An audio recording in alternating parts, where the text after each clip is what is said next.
ప్రభునందు ప్రియ పరిశుద్ధ దేవుని కుమారులారా, దేవుని కుమార్తెలారా, యేసుక్రీస్తు ప్రత్యక్షింపు నామములో మీ అందరికీ వందనాలు. అలాగే దేవునికి స్తోత్రాలు. ప్రియులారా, ఎలా ఉన్నారు? బాగున్నారా?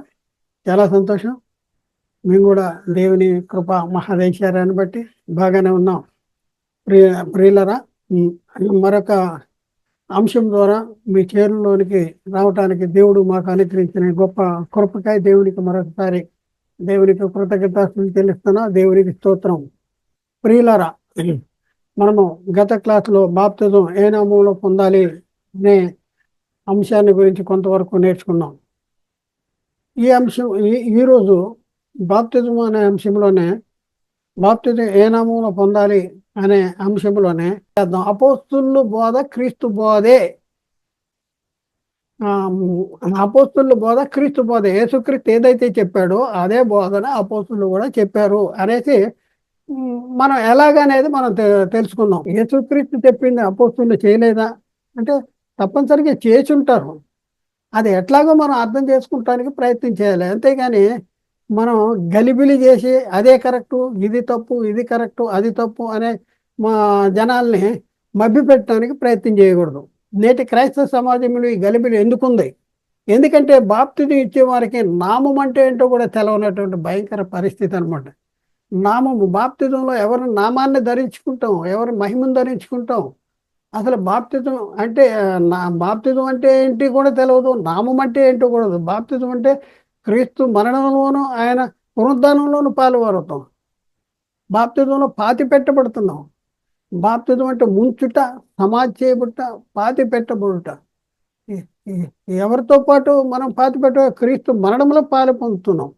కాబట్టి బాప్తిజం ఇచ్చేవారికి కూడా నామం అంటే ఏంటో తెలియదు, బాప్తిజం తీసుకునే వారికి కూడా నామం అంటే ఏంటో తెలియదు. నామం అంటే ఏంటంటే మహిమ, గుణ లక్షణములు, స్వభావము.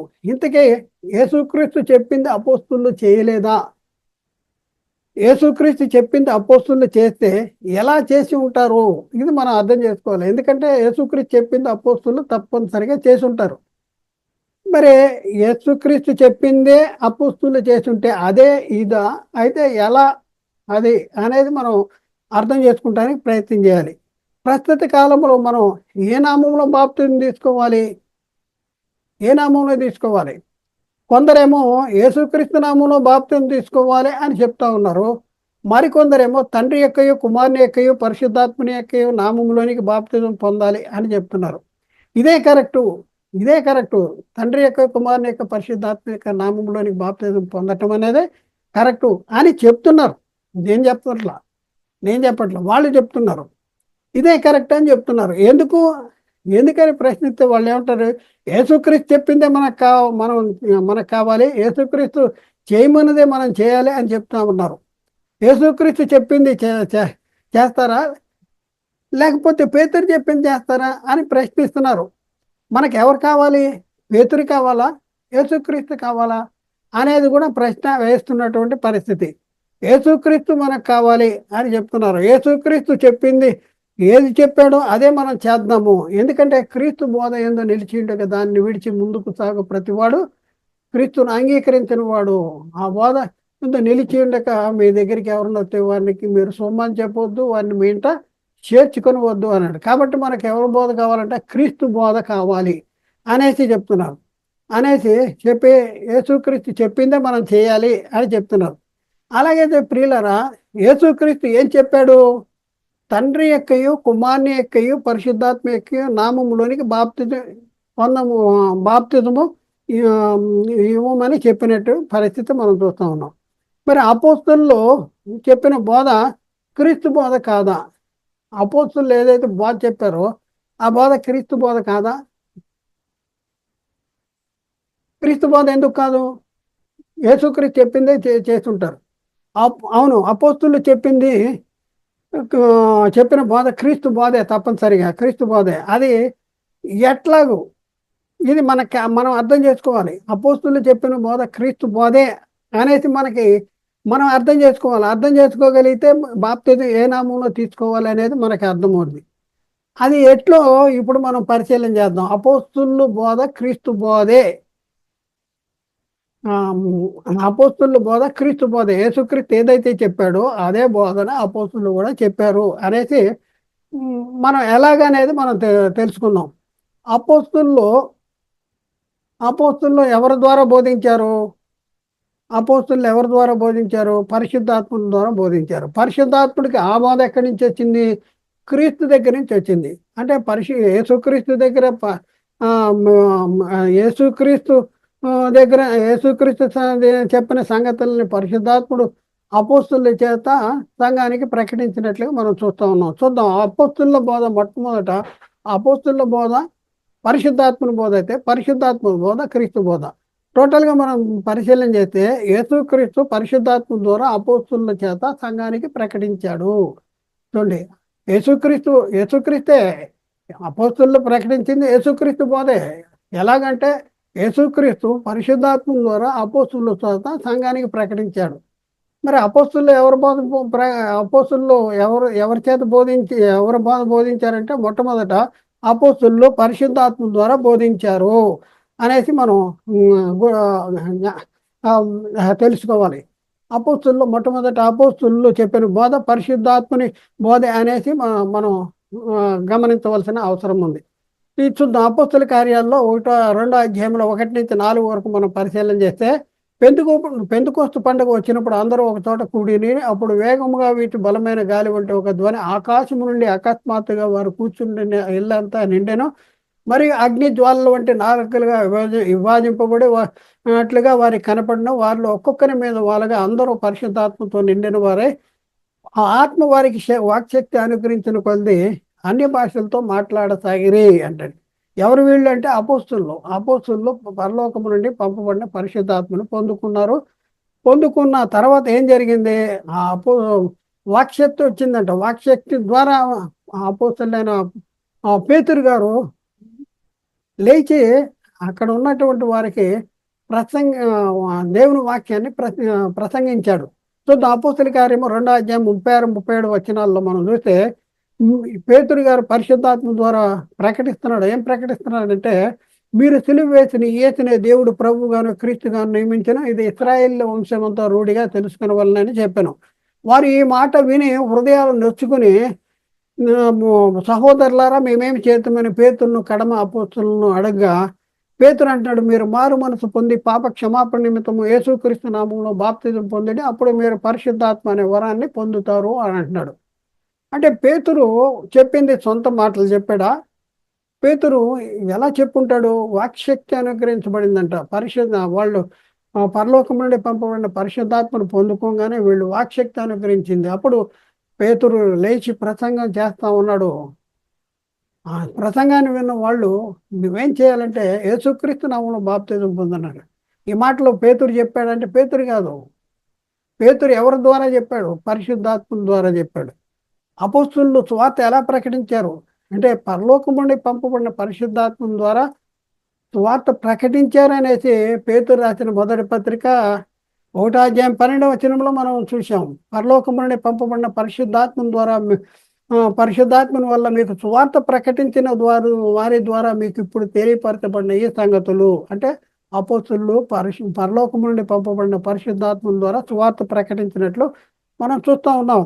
ఇంకా మనం చూస్తే ప్రియులరా, పేతురు రాసిన 2వ పత్రిక 1వ అధ్యాయం 20వ వచనంలో, ఒకడు ఊహను బట్టి చెప్పుట వల్ల లేఖనములో ఏ ప్రవచనము పుట్టదని మొదట గ్రహించవలను. ఏలైనగా ప్రవచనం ఎప్పుడును మనిషిని ఇచ్చని బట్టి కలగలేదు, కానీ మనుషులు పరిశుద్ధాత్మ ద్వారా ప్రేరేపించబడి దేవుని మూలంగా పలికారు. పరిశుద్ధాత్మ ద్వారా ప్రేరేపించబడినటువంటి పరిస్థితి, ప్రేరేపించబడి దేవుని మూలంగా పలికారు. కాబట్టి ప్రియులరా, ఇప్పుడున్న పరిస్థితుల్లో దైవావేశము వలన కలిగిన లేఖనాలు అంట. మనం ఏ వాక్యాన్ని ప్రకటన చేయాలి? దైవజనుడు సన్నద్ధుడే. ఏ వాక్యాన్ని ప్రకటించాలంటే దైవావేశము వలన కలిగిన ప్రతి లేఖనాన్ని మనం ప్రకటించాలి, ఉపదేశించాలి. చూద్దాం. పౌలు గారు తిమోతికి రాసిన 2వ పత్రిక 3వ అధ్యాయంలో 15-17 వచనాలు, 15 నుంచి 17 వచనాలు పౌలు గారు తిమోతికి చెప్తున్నాడు. నీవు నేర్చుకుని రీడేని తెలుసుకున్నావే, ఎవరి వలన నేర్చుకుంటూ ఆ సంగతి తెలుసుకొని వాటి యందు నిలకడగా ఉండము.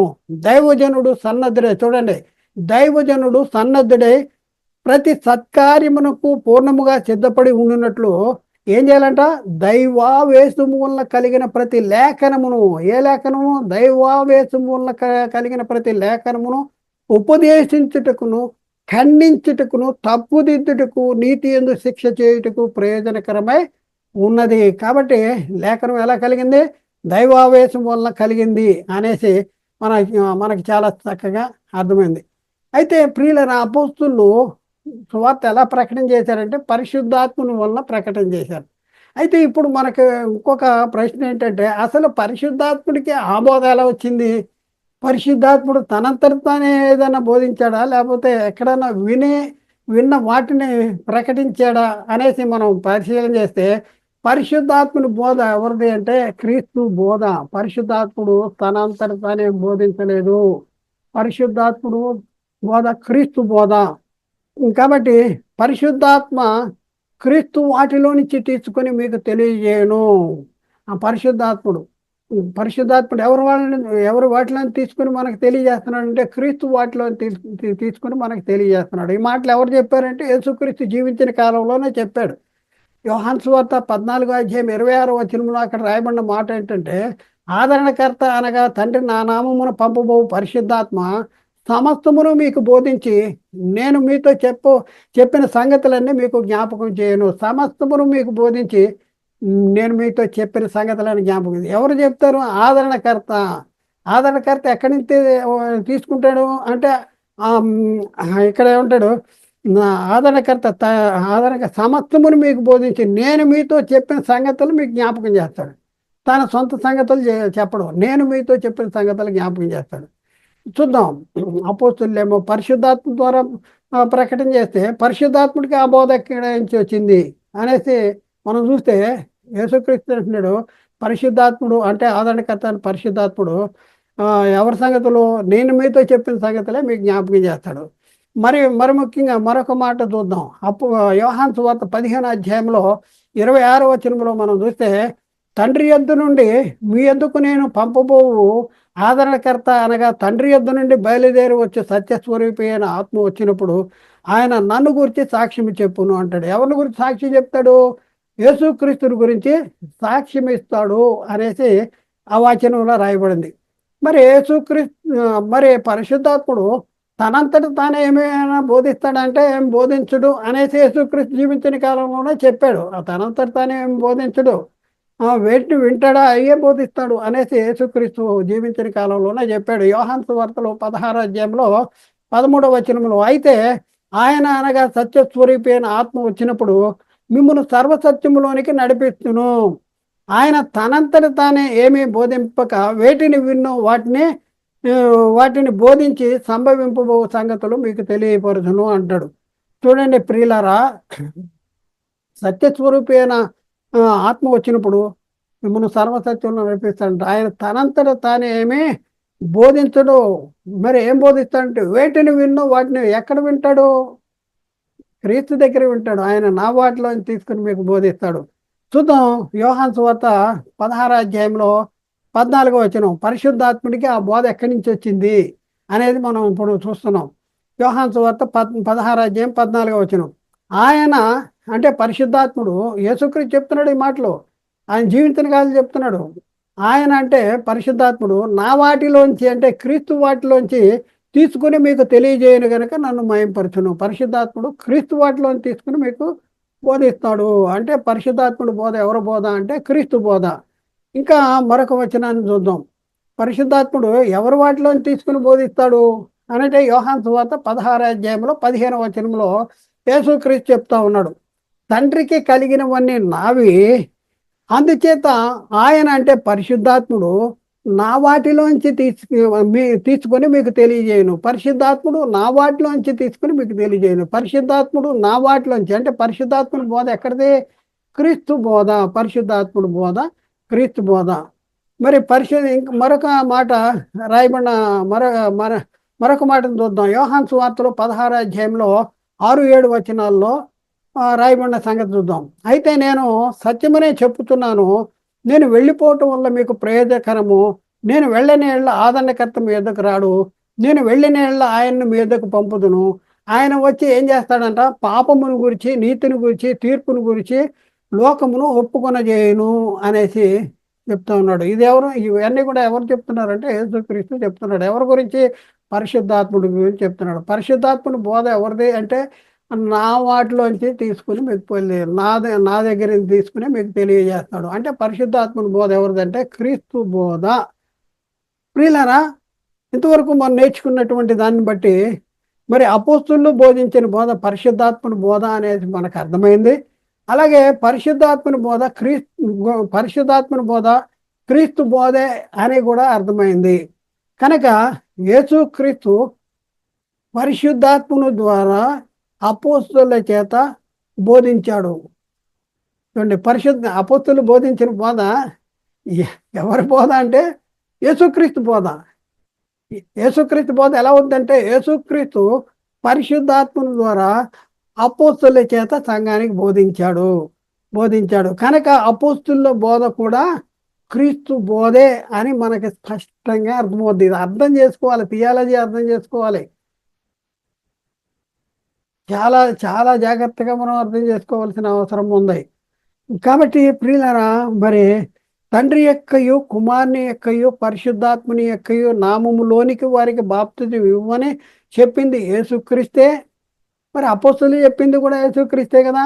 అంటే యేసుక్రీస్తు నామంలో బాప్తిజం పొందడి అని చెప్పింది కూడా యేసుక్రీస్తే. రెండు సంగతులు కూడా యేసుక్రీస్తే చెప్పాడు.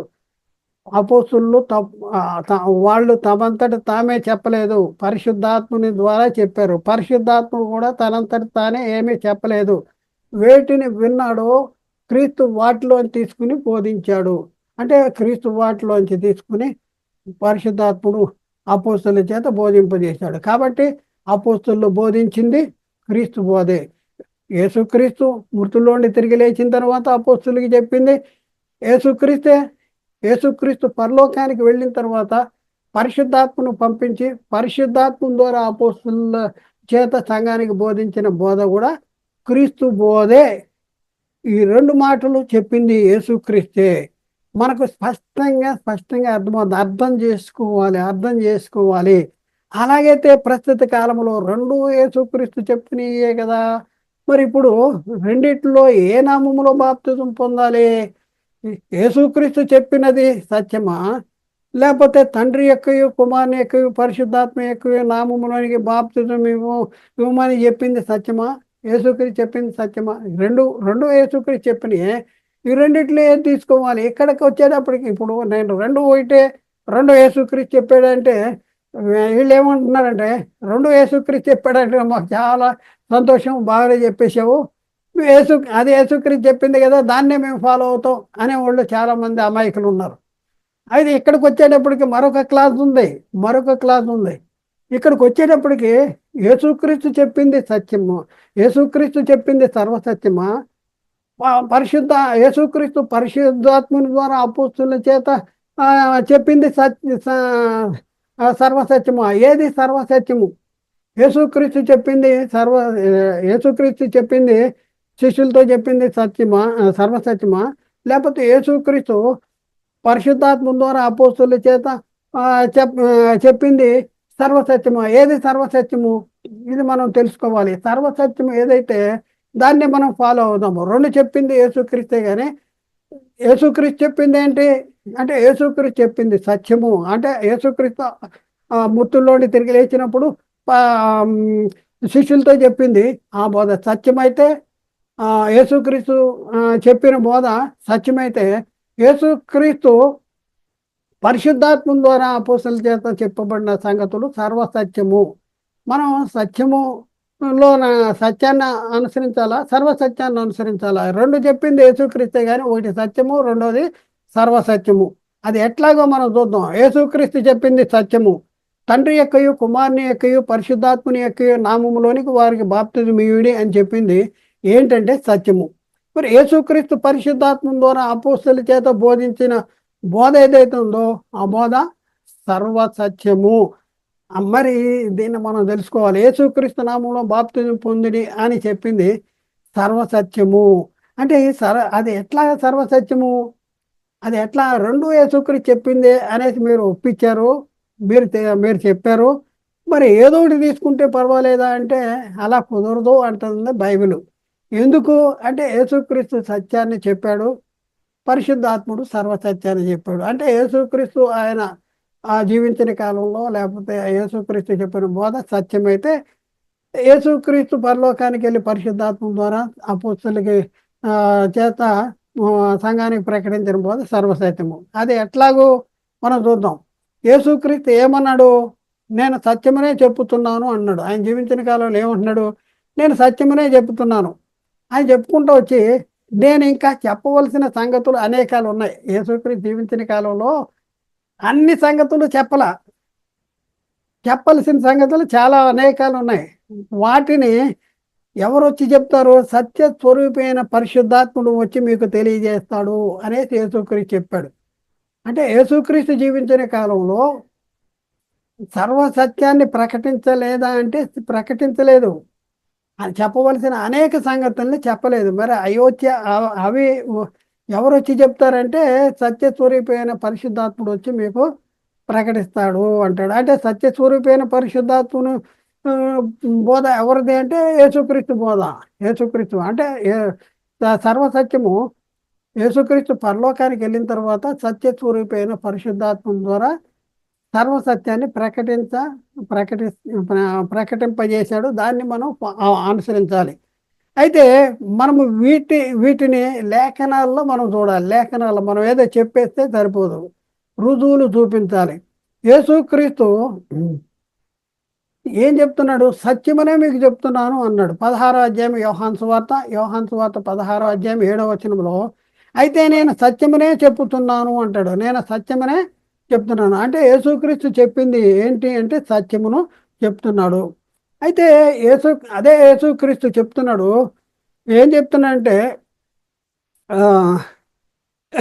నేను చెప్పవలసిన సంగతులు చాలా ఉన్నాయి అంటాడు. ఎందుకు చాలా ఉన్న సంగతులు ఎందుకు ఇప్పుడు చెప్పేసే అనే మనం అంటే కుదరదు. ఎందుకు చెప్పలేదు?